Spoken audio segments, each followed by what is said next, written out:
Dawood family हम मेमनों में इंतहाई नामवर और बाइज्जत ख़ानदान माना जाता है। ये वो ख़ानदान है जिसने क़याम पाकिस्तान से लेकर अब तक हमेशा पाकिस्तान के लिए सोचा। अगर पाकिस्तान दुनिया में चंद लोगों की वजह से मुस्बत इमेज रखता है तो उनमें से एक दाऊद फैमिली भी है। हमारे ही गांव के होने की वजह से उनकी फैमिली हिस्ट्री से अच्छी तरह वाकिफ़ हूँ। ये फैमिली भी हमारे आबाओ अजदाद के साथ इंडिया गुजरात से हिजरत करके आई थी। पाकिस्तान आते ही वही कारोबार जो बड़े सगीर में करते थे पाकिस्तान में शुरू किया। उनका कारोबार मगरबी पाकिस्तान से ज़्यादा मशरकी पाकिस्तान में था। बांग्लादेश के क़याम के बाद सब कुछ मगरबी पाकिस्तान ट्रांसफ़र किया। भुट्टो ने जिन 22 ख़ानदानों के पासपोर्ट जब्त किए थे उनमें ये ख़ानदान भी शामिल था। लेकिन एक बात इन लोगों में थी, वो थी पाकिस्तान और पाकिस्तानियों के लिए मोहब्बत। कारोबार पाकिस्तान में जारी रखा, वरना चाहते तो पासपोर्ट मिलने के बाद सब कुछ बैरून मुल्क ट्रांसफ़र कर सकते थे। लेकिन वही रगों में दौड़ती हुई पाकिस्तानियत हज़ारों पाकिस्तानियों का ज़रिए मुआश इनसे बंधा था।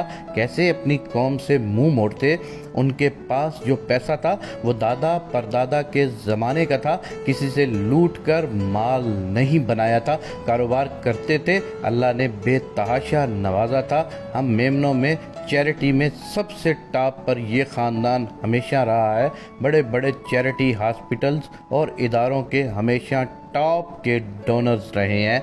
अगर हम अपनी आमदनी में से अल्लाह और बंदों के हकूक़ निकाल कर कुछ भी खर्च करते हैं तो उस पे बोलने का हक किसका है? हम सब अपनी अपनी औकात के मुताबिक अपने शौक़ पर खर्च करते हैं। मैं ख़ुद तकरीबन 20 ममालिक की सियाहत कर चुका हूँ, तो क्या मैं दुनिया के सामने उसका जवाब दे हूँ? हरगिज़ नहीं। मैंने अपने बेटे की शादी अपनी हैसियत के हिसाब से की। क्या किसी को मुझसे सवाल करने का हक है कि क्यों खर्च किया? इसी तरह लोग गाड़ी बाइक लेते हैं, सबको अपनी चादर का इल्म होता है, फिर हम किस मुंह से दाऊद फैमिली के एडवेंचर पे बात कर रहे हैं? काश हम किसी के मरने पर उनकी गलतियां गंवाने की बजाय सिर्फ मग़फ़रत की दुआ कर लिया करें। हमें क्या पता कि वो अपनी नेकियों की बदौलत इस दर्जे पर पहुंच चुके हैं जिसका हम तसव्वुर भी नहीं कर सकते। अल्लाह शहजादा दाऊद और सुलेमान की कामिल मग़फ़रत फरमाए, दर्जात बुलंद फरमाए और जन्नतुल फिरदौस में आला मकाम अता फरमाए।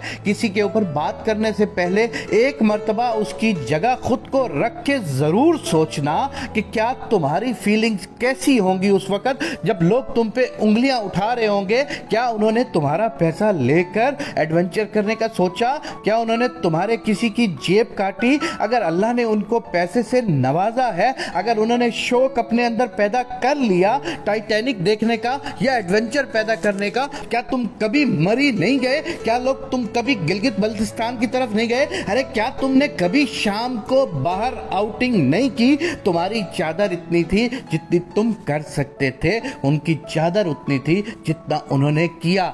लेकिन अल्लाह का एक वादा भी है कि इंसान चाहे समंदर के 4 किलोमीटर नीचे चला जाए या आसमान की बुलंदियों को छू ले, उसको मौत आकर रहेगी। अगर हम इसको दूसरे एंगल से देखें कि उनकी मौत ऐसे ही लिखी हुई थी, खुदा ने कुदरत ने एक ऐसा ही कानून उनके लिए लिखा हुआ था, तो हम लोग कौन होते हैं किसी पर बात करने वाले? आज तुम सोच सकते हो कि उनकी फैमिली पर तुम्हारे किए गए कमेंट और बातों से किस तरह के असर पड़ रहे होंगे। खुदारा अपने आप को इस छोटी सोच से निकाल कर बड़ा सोच वाला बनाओ।